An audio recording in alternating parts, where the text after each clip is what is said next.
बहादुरों, यहाँ कबीरदास जी कहते हैं, कबीरा कहा गर्वियो ऊंचे देखी आवास।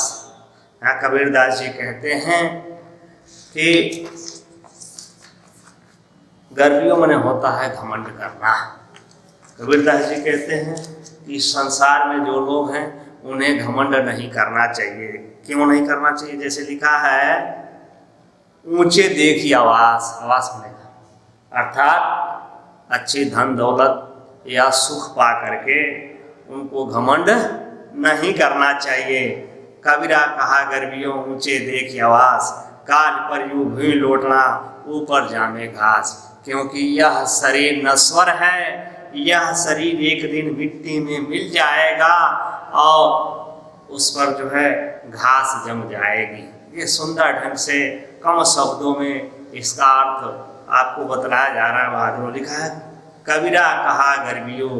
कबीरदास जी कहते हैं कि हमें घमंड नहीं करना चाहिए। ऊंचे देखिए आवास अर्थात धन मान सम्मान पा करके हमें घमंड नहीं करना चाहिए। काल पर यूं भूमि लौटना अर्थात समय बीत जाने पर, अंतिम समय जब व्यक्ति की मृत्यु हो जाती है, तो भाव यहाँ है, काल पर यूं भूमि लौटना ऊपर जामे घास। यह शरीर नश्वर है, एक दिन नष्ट हो जाएगा और उसके ऊपर जो है घास जम जाएगी। यह ऐसा संसार है जैसा सिंबल फूल, दिन दस व्यवहार को झूठे रंग न भूल। देखिए यहाँ कबीरदास जी कहते हैं कि यह संसार सिंबल के फूल के समान है। यह ऐसा संसार है जैसा सिंबल फूल, सिंबल का फूल जो है लाल होता है। दिन दस व्यवहार को झूठे रंग न भूल। सिंबल को फूल को देख करके जो है कवि कह रहा है, दिन दस के व्यवहार को झूठे रंग न भूल। अर्थात इस 10 दिन के व्यवहार को पा करके तुम्हें जो है झूठे रंग न भूल, अपने रंग रूप को नहीं भूलना चाहिए।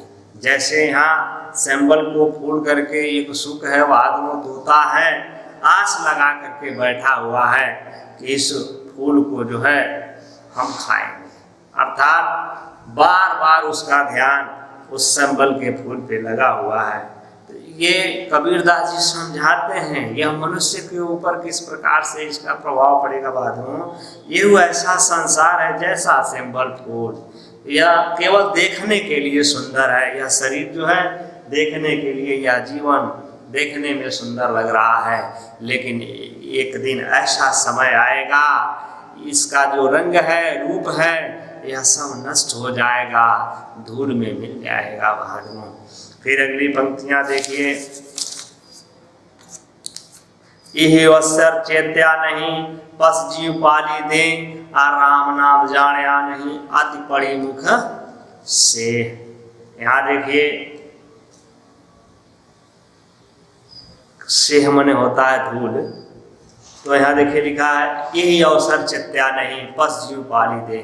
कबीरदास जी कहते हैं यह मनुष्य का रूप पा करके यदि तुम संभले नहीं, अपने आप को समझे नहीं और पशु की तरह जो है अपने शरीर का पालन किया, वही लिखा है यही अवसर चेत्या नहीं पशु जीव पाली दे। यह मानव जीवन पा करके अगर तुमने राम का नाम नहीं जपा और पशु की तरह जो है तुमने जीवन व्यतीत किया, तो यह जीवन जो है तुम्हारा नरक है, एक धूल के समान है। राम नाम जानिया नहीं अति पड़ी मुख से, अर्थात राम का नाम तुमने नहीं जपा तो यह समझिए पूरा जीवन तुम्हारा एक धूल के समान है, नरक के समान है। फिर यह तन कांचा कुंभ है, लिए फिरे था साथ, अढब का लागा फूट गया, कछु न आया हाथ। यहाँ कबीरदास जी कहते हैं कि यह तन, यह शरीर जो है एक मिट्टी के कच्चे घड़े के समान है। यह तन कांचा कुंभे लिए फिरे था साथ।